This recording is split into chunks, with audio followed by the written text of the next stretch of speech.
আসসালামু আলাইকুম। Hello everyone, আশা করছি সবাই ভালো আছেন। আবারও চলে এসেছি সুন্দর একটা রান্নার রেসিপি নিয়ে। আজকে দেখাবো রুই মাছের মাথা দিয়ে মুগ ডালের মুড়ি ঘন্ট। কিভাবে এত সুস্বাদু করে রান্না করেছি, গোপন কিছু ট্রিক। প্রথমে আমি 2 কাপ ডাল নিয়ে নিয়েছি।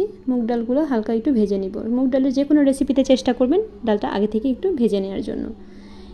এবং এই ডাল ভাজার সময় একটা তেজপাতা দিয়ে নেবেন, তাহলে ঘ্রাণটা আরও বেশি সুন্দর হবে। ডাল ভাজা হয়ে গেছে, আমি এটা এখন একটা বাটিতে ঢেলে হালকা করে ধুয়ে নিব। মুগ ডালটা খুব কষলিয়ে ধুবেন না, তাহলে এটার ঘ্রাণ নষ্ট হয়ে যাবে। তো ডালটা আমি 60% সিদ্ধ করে নিব, সেই জন্য একটা চুলায় কড়াই বসিয়ে দিয়েছি এবং এটাতে পানি দিয়ে ডালটা সিদ্ধ হওয়ার জন্য অপেক্ষা করব।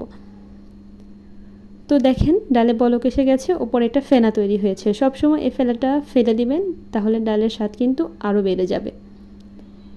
তো ভালো করে বলক এসে গেছে, তাই এখন আমি এটাতে দিয়ে দিচ্ছি সামান্য হলুদ গুঁড়ো আর লবণ।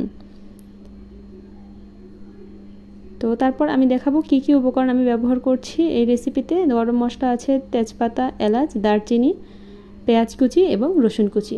আমি রুই মাছের একটা মাথা নিয়ে নিয়েছি, মাথাটা মাঝখান দিয়ে কেটে অর্ধেক করে নিয়েছি এবং এটা ভালো করে ধুয়ে পরিষ্কার করে নিচ্ছি। এটাতে দিয়ে দেবো লবণ, হলুদের গুঁড়া আর মরিচের গুঁড়া। ভালো করে ম্যারিনেট করে এটা ভাজার জন্য প্রসেসিং করব। চুলায় একটা তাওয়া বসিয়ে দিয়েছি, এটাতে তেল দিয়ে দিচ্ছি। তেল গরম হয়ে এলে এই পর্যায়ে মাছগুলো দিয়ে দিয়েছি, ভালো করে উল্টিয়ে ভালো করে ভেজে নিব। এবং একটু বলে রাখছি, আমাদের চ্যানেলে কিন্তু বিভিন্ন স্বাস্থ্য বিষয়ক টিপস পাবেন আর সুন্দর সুন্দর রান্নার রেসিপিতে থাকছি, তাই চ্যানেলটি অবশ্যই সাবস্ক্রাইব করবেন। আর ভিডিওটি ভালো লাগলে অবশ্যই লাইক শেয়ার করে পাশে থাকবেন। এই যে দেখেন মুগ ডালটা আমার 60% সিদ্ধ হয়ে গেছে। তো এখন ফাইনাল রেসিপিতে চলে যাই। তো আমি একটা কড়াইয়ে তেল দিয়ে পেঁয়াজ কুচিগুলো ভেজে নিয়েছি। পেঁয়াজ কুচিগুলো একটু ভালো করে ভেজে নিব, তারপর পানি দিয়ে দিয়েছি। এবার আস্তে আস্তে সব মশলাগুলো যোগ করব। আদা বাটা, রসুন বাটা আর হলুদের গুঁড়ো, মরিচ, লবণ। আসলে হলুদের গুঁড়ো আর লবণ আমি ডালে আগে দিয়ে দিয়েছিলাম, মাছ ভাজিতেও দেওয়া আছে, তাই অল্প করে দিব। এবং শুকনা মরিচ আর কাঁচা মরিচ দিয়ে নিচ্ছি, শুকনা মরিচটা আসলে দেখতেও সুন্দর লাগবে।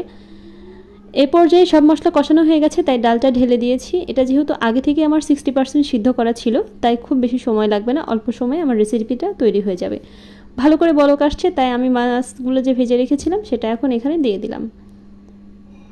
দিয়ে 4-5 মিনিটের মতো জাল করলেই আসলে আমার রান্নাটা শেষ হয়ে যাবে। তো ভিডিওটি ভালো লাগলে অবশ্যই কিন্তু লাইক করবেন। আমরা দেখি ফাইনাল লুকটা কেমন এসেছে। এই যে দেখেন, আসলে ভিডিওটিতে যেমন দেখা যাচ্ছে বাস্তবে কিন্তু দেখতে আরও বেশি সুন্দর হয়েছে আর খেতেও অনেক ইয়াম্মি হয়েছে। তাই বাসায় একবার হলেও এই রেসিপিটা ট্রাই করে দেখবেন। সে পর্যন্ত সবাই ভালো থাকবেন। দেখা হবে নেক্সট কোনো ভিডিওতে নতুন কোনো রেসিপি নিয়ে। ধন্যবাদ সবাইকে।